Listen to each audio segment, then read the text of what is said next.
अगर मैं आपसे कहूँ कि आपके आसमान में जो सफ़ेद सफ़ेद लकीरें दिखती है वो सिर्फ बादल नहीं है बल्कि एक प्लान का हिस्सा है। एक ऐसा प्लान जिसमें आपका शरीर, आपका दिमाग और शायद आपका भविष्य भी कंट्रोल किया जा सकता हो।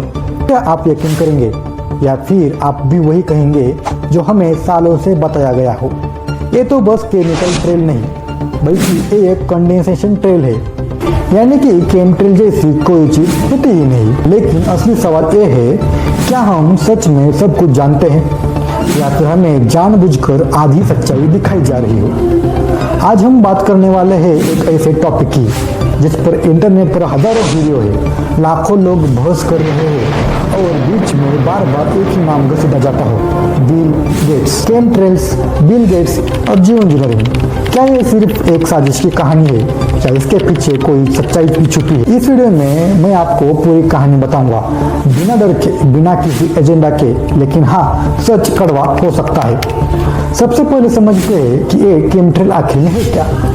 जब भी कोई हवाई जहाज आसमान में उड़ता है तो उसके पीछे सफेद सफेद लाइन बनती है। वैज्ञानिक इसे कॉन्ट्रेल कहते हैं, कंडेंसेशन ट्रेल कहते हैं। ये बनती है जब विमान के इंजन से जो गर्म हवा निकलती है, वो गर्म हवा जब ठंडी हवा में जाकर घुल जाती है तब बर्फ के छोटे छोटे कण बना देती है। लेकिन कॉन्स्पिरेसी थ्योरी यहाँ पर क्या कहती है?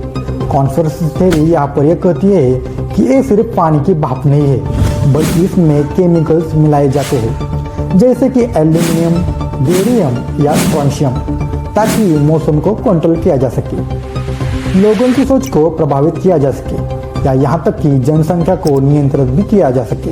अब सुनने में ये सब फिल्मी लगता हो, लेकिन यहीं पर लोग एक और नाम जोड़ते हैं, बिल गेट्स। क्यों? क्योंकि बिल गेट्स ने कुछ सालों पहले ही एक ऐसे प्रोजेक्ट को फंड किया था जिसे कहते हैं सोलर जियो इंजीनियरिंग। इसका आइडिया क्या है? धरती का तापमान बढ़ रहा है, ग्लोबल वार्मिंग एक रियल प्रॉब्लम है, तो कुछ वैज्ञानिकों ने सोचा क्यों ना हम सूरज की जो कुछ किरणें हैं उन सूरज के कुछ किरणों को वापस अंतरिक्ष में रिफ्लेक्ट करें ताकि धरती को ठंडा रखा जाए। इसके लिए एक आइडिया दिया गया, स्ट्रेटोस्फीयर में छोटे छोटे पार्टिकल्स छोड़े जाए जो सूरज की रोशनी को रिफ्लेक्ट कर दे। अब यही से कंट्रोवर्सी शुरू होती। लोग क्या कहते हैं? लोग कहते हैं देखो यही तो केमट्रेल्स है। लेकिन जरा रुकिए, यहाँ एक बहुत बड़ा फर्क है। जो जियो इंजीनियरिंग प्रोजेक्ट होते हैं वो अभी रिसर्च स्टेज में है, बड़े स्केल पर ऐसा कुछ अभी तक नहीं किया गया, और जो भी एक्सपेरिमेंट प्लान किए गए हैं उनमें भी बहुत सख्त नियम और पारदर्शिता की मांग की है। तो फिर एक केमट्रेल थ्योरी इतनी पॉपुलर क्यों है? क्योंकि इसमें तीन चीजें हैं, एक डर, दूसरा शक और तीसरी अधूरी जानकारी। जब लोग आसमान में कुछ अजीब देखते हैं और सरकार या वैज्ञानिक उस सरल तरीके से समझाने में फेल हो जाते हैं तो दिमाग खुद की कहानी बना लेता है और सोशल मीडिया उस कहानी को आग की तरह फैला देता है। अब यहाँ पर एक और एंगल देखिए, क्या सरकारें या बड़ी कंपनियां कभी लोगों से सच छुपाती है या नहीं? बिल्कुल छुपाती है, इतिहास गवाह है। लेकिन हर चीज को साजिश मान लेना उतना ही खतरनाक है।